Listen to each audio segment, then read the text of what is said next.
लोग पूछते हैं कथा सुनने का फल क्या है। अंतिम बात और सुन लीजिए। एक बालक बड़ा नास्तिक, उसका पिता बड़ा परेशान, महात्मा के पास ले गया। महाराज, हमारा बालक बड़ा नास्तिक है, भगवान नाम तो दूर की बात है, वो भगवान नाम से चिढ़ता है, क्या किया जाए। महात्मा ने कहा परेशान मत हो, हमारे पास लाओ।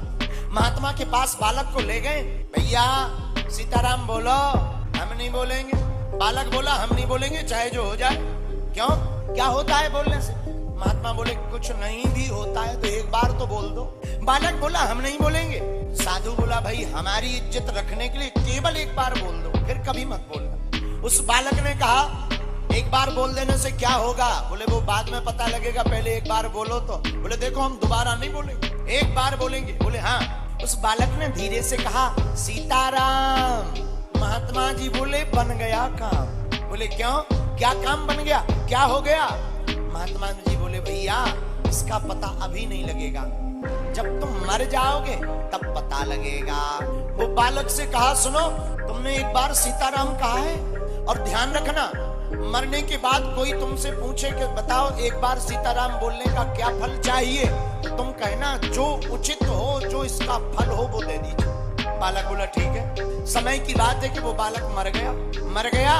यमराज के सामने पहुंचा। यमदूतों ने बताया महाराज महापापी है, महानास्तिक है, कभी भजन नहीं किया, लेकिन जिंदगी में एक बार साधु के कहने से सीताराम बोला। यमराज बोले बताओ बालक, सीताराम बोलने का एक बार का क्या चाहते हो, बाकी तो तुम्हें नरक में जाना पड़ेगा।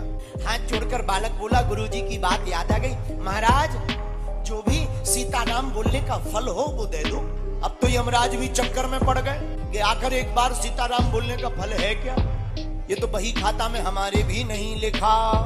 यमराज ने सोचा कहा किया जाए, चल भाई हमें तो पता नहीं पर ब्रह्मा जी से पूछते। हाथ पकड़कर बालक को ब्रह्मा जी के सामने ले गए। महाराज जी आप विधाता हो, जीव बनाते हो, कृपा करके बताइए एक बार सीताराम बोलने का क्या फल है? ब्रह्मा जी बोले ये तो हमें भी पता नहीं है। क्यों? इस बालक ने एक बार सीताराम बोला है और ये जिद पर अड़ गया कि एक बार सीताराम बोलने का जो फल होता हो वो हमें दीजिए, ये पता नहीं चल रहा फल क्या है। तो ब्रह्मा जी बोले देखो भाई हम भी नहीं जानते इसका फल, लेकिन भगवान शंकर इसका फल जरूर जानते। क्यों? क्योंकि वो दिन ना रात राम राम राम राम कहते रहते हैं। शंकर जी के पास ब्रह्मा जी लेकर गए उस बालक को। बालक बोला महाराज एक बार सीताराम बोलने का फल क्या होता है बताइए। शंकर जी बोले क्या लंबी आप हद है। तब ब्रह्मा जी ने पूरी कहानी बताई कि ये महानास्तिक है, जिंदगी भर पाप किया, हमेशा झूठ बोला, अत्याचार किया, बस धोखे से एक बार सीताराम कह लिया, उसी बात पे ही अड़ के बैठा है कि एक बार सीताराम बोलने का जो फल होता हो दे दीजिए। शंकर जी बोले देखो भाई हम राम राम तो करते हैं पर हमें भी पता नहीं है कि फल क्या है। तो किसे फल पता होगा? बोले जिसका नाम है उसी को पता होगा। एक बात बोले भैया राम जी से बड़ा राम का नाम है। वो बालक भगवान विष्णु के सामने पहुंचा।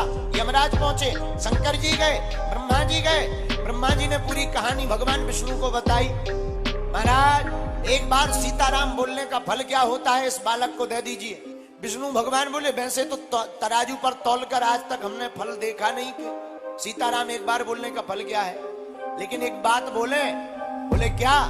बालक एक बार सीताराम बोलने का यही फल है कि व्यक्ति वैकुंठ आने के लिए हजारों साल तपस्या करता है तब वैकुंठ आ पाता है, लेकिन तुमने एक बार धोखे से सीताराम कहा तो तुम ब्रह्मा और भगवान शंकर के साथ वैकुंठ चले आए।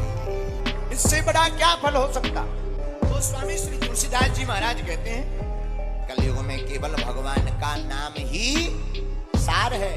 जो राम नाम का जप करता है, जो राम नाम कहता है, भैया वो धोखे से कहे, जानबूझकर कहे या जबरदस्ती कहे, जैसे जहर को कोई धोखे से पिए, जानबूझकर पिए, पर जहर का काम मारना है, उसी प्रकार जो राम का नाम धोखे से ले, जानबूझकर ले, राम नाम का काम तारना है, ये तार करके ही मानता है।